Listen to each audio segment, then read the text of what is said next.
Good morning, everyone. One of the most prestigious honors any university can bestow is an honorary degree, a degree which is conferred honoris causa, or, as you may know, for the sake of honor. Through this public action, Rutgers acknowledges individuals whose exceptional achievements support the ideals of the university and serve as an example for you, the students, our alumni, and society as a whole. It gives me great pleasure to introduce a distinguished individual who will receive an honorary degree at this ceremony. A detailed accounting of his accomplishments can be found in your commencement program, but I'd like to give you a sense of who he is.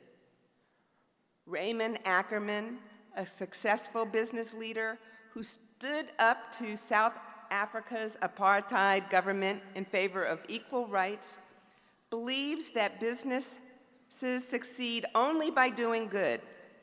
It gives me great pleasure to invite Mr. Ackerman to join me at the podium to receive an honorary degree of honors.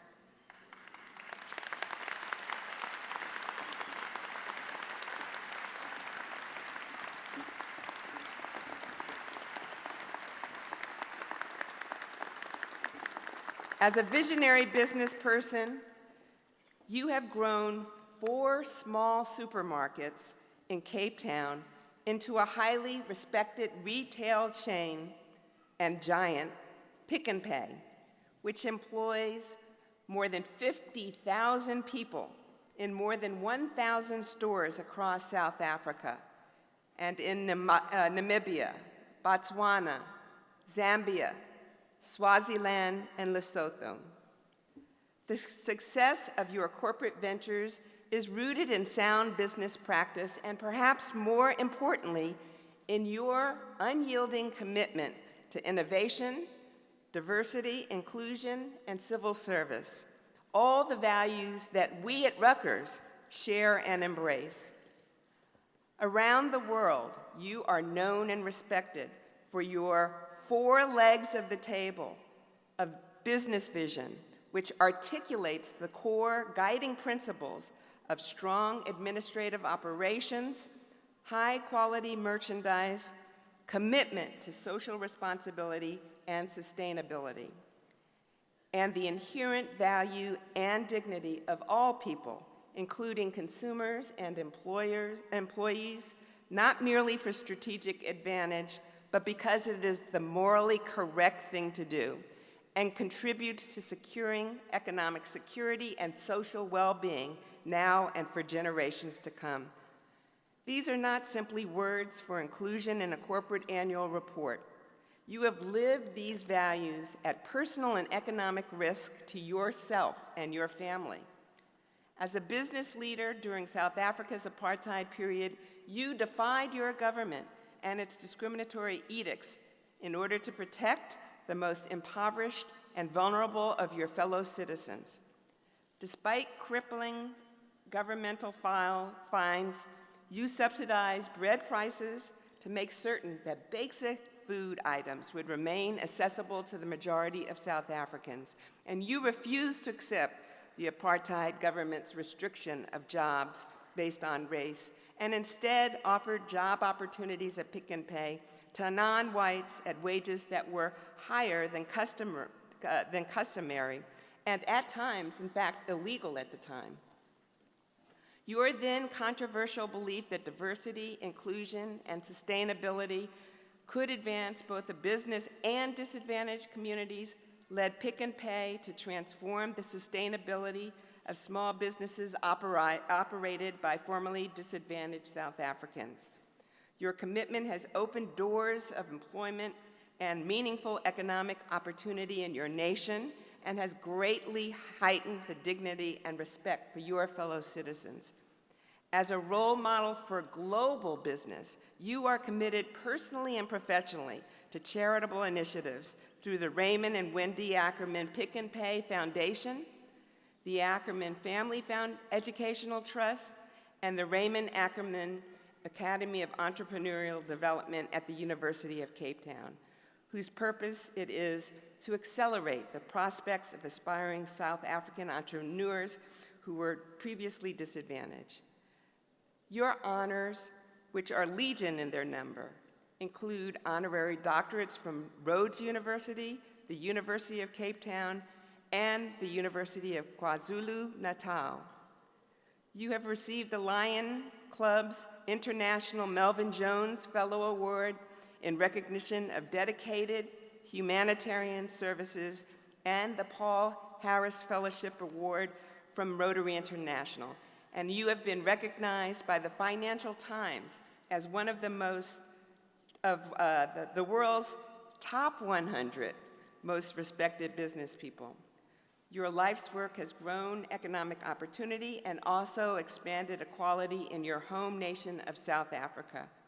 Your business philosophy inspires entrepreneurs worldwide to strive toward a future where doing well and doing good are twin prerequisites for economic and social success. Now, therefore, by virtue of the authority vested in me by the Board of Governors and Trustees of Rutgers, the State University of New Jersey, I am so pleased to confer upon you honoris causa, the degree of Doctor of Letters, with all rights, responsibilities, privileges, and immunities appertaining thereto, here and elsewhere. Thank you. You're getting good at it. Right.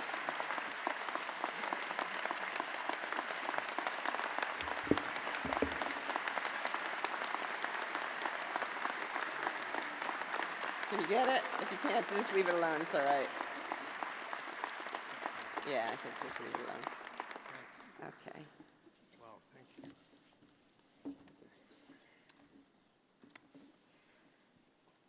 Talk now. Thank you. And Mike, you want to give him this? This is your. Thank you. Thank you very much.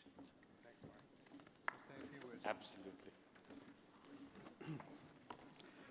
Well, good morning, everyone.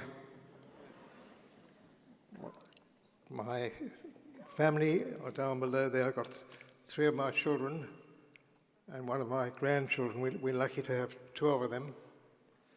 They sometimes give us a rough time, but that's another matter. I'm really delighted to be here, and Madam Chancellor, Dean Jai, and all the Rutgers people, and all the people here today. We really accept, or I accept this honor on behalf of my family, because it's just great. I don't know if you know, a lot of you do know, that a group of Rutgers people come every year to South Africa, and they visit companies, and particularly, I think we've been one of the favorite ones, at least I hope so. And, and what's particularly great from my wife and my point of view is we've really come to America 92 times to study supermarketing here since we started in 1964-65. And the Americans have opened their doors to us, and it's just great in some small way to reciprocate. But I just want to say how great and how privileged I feel to be here today. And I'm not going to keep you with a long speech. You have, in the program, you have a speech which is much more erudite than my normal speaking. I want to talk to the graduates just a few pointers today which changed my life. And just maybe you'll remember this and say, hey, I think I must try and do something in the same way. Now, it's so terribly pertinent to be at a commencement like this, because my very first lecture at Cape Town University, straight after my commencement, we call it graduation, we had a long-haired professor. I thought he was very old, but he's about 30 years younger than I am now. But he was an amazing man. And the very first day, he asked about 30 students, why have you come to my commerce class? And he says, I know why you've come. You want to make money quickly. Is that right? And we all put our hands up. 31 of us. And he said, and I've never forgotten it, he waved his finger and said, I'm going to fail every one of you. Every single one of you, if you have that same view in 3 years' time. He said, profits we all know are important. You can't pay salaries, you can't grow, but it's how you run a business. And my wife and I, a few years later, went to America for our first trip. And we met a guy, Bernardo Trujillo from National Cash, who was giving seminars on modern marketing. And he echoed identically what Hutt said, but he put it in a more practical way. And the Chancellor has mentioned 4 legs of a table, and I won't bore you with a marketing speech, but the key factor was maximizing of profit can never be the goal of business. I want your graduates just to think about that. It doesn't mean that profits aren't important, but it's putting the right message or mission at the top of the table, and then you balance it with the right merchandise, in our case, or a doctor, by being courteous and going out and helpful on a weekend, or a doctor who looks after, a lawyer looks after his client. In other words, your mission is the key factor. Now, it may sound a strange thing to talk about at a commencement speech, but that lesson I had on that opening day changed my whole life. I didn't know what career I was going into. My father wanted me to go into commerce. I was thinking of medicine, but I finally went for commerce, and this clear-cut message that your dedication to your career and your passion, whether you're going to be a doctor or a dentist or a lawyer or a businessman, must sit on top of that table every single day. And the profits come into the admin. It's not a goal in its own right. And we then met this Bernardo Trujillo in America, and he talked about the 4 legs, but he also talked about having 90% guts if you want to go out and be an entrepreneur. Now, I remember listening to this. I was working for a big company. We opened about 89 supermarkets, and then I lost my job because I wouldn't fix prices. Now, fixing prices is illegal, I think, in America. It certainly was illegal in South Africa. And the board wanted us to fix prices because we weren't making enough for the board, who wanted to maximize profit. And this wonderful guy, Trujillo, talked about 4 legs, 90% guts to open a company. You need 10% capital and 90% guts. And he talked along those lines, and he was instrumental when I lost my job at the age of 34 after opening 89 stores for another company. He said, don't go and work for another company. You've had all that experience. Just run your own company. I said, well, I've got no capital. I'm sure a lot of people have wonderful ideas, and they worry about not having capital. And he said, you can always find someone to back you, family or friends or institutions. In South Africa today, there are many institutions that help young entrepreneurs. And thank God I took his advice. And my wife backed me all the way, and we opened Pick and Pay by buying 3 little supermarkets. Now, I don't want to give you a long story, but some of the highlights of what we did was to firmly establish that our image, our whole philosophy was this question of not maximizing profit, but going like crazy to give people the lowest prices by bargaining very strongly with suppliers, but to be involved with society. Anti-apartheid was one aspect, but negotiating better deals on bread and milk and cheese and all the basic commodities. And then we met Mr. Mandela 20 years later, 30 years later. I mean, you all know of him, and really, whatever you've read about him, he's even more remarkable than that. He was really an amazing human being. And he got to know us and said, and he liked our company, and he said, why don't you let poor individuals, both black and white, own stores? Why must it always be company stores? We'd opened hundreds of stores by that time. And he got us into franchising. And we now have half our company franchised with independent owners using our name. We buy for them, we help them run their store, but it's their business. And it was Mandela, who was always thinking along new lines, who pushed us really into it. Another area that we get involved in deeply, which the Chancellor mentioned, is helping small business to establish itself. We have about 80 farmers that my daughter Suzanne here runs a transformation operation.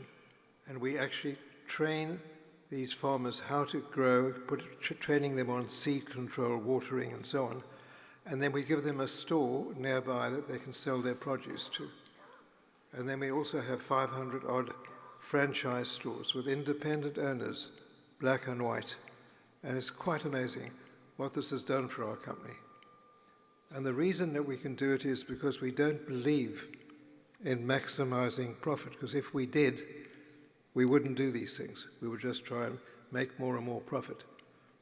We've got two other chains that are very big in South Africa, and they make maybe as a percentage twice as much as we do. But we've got a goal of where we want our profits to be, so we can spend money on franchising, spend money on small guys, spend money on farmers.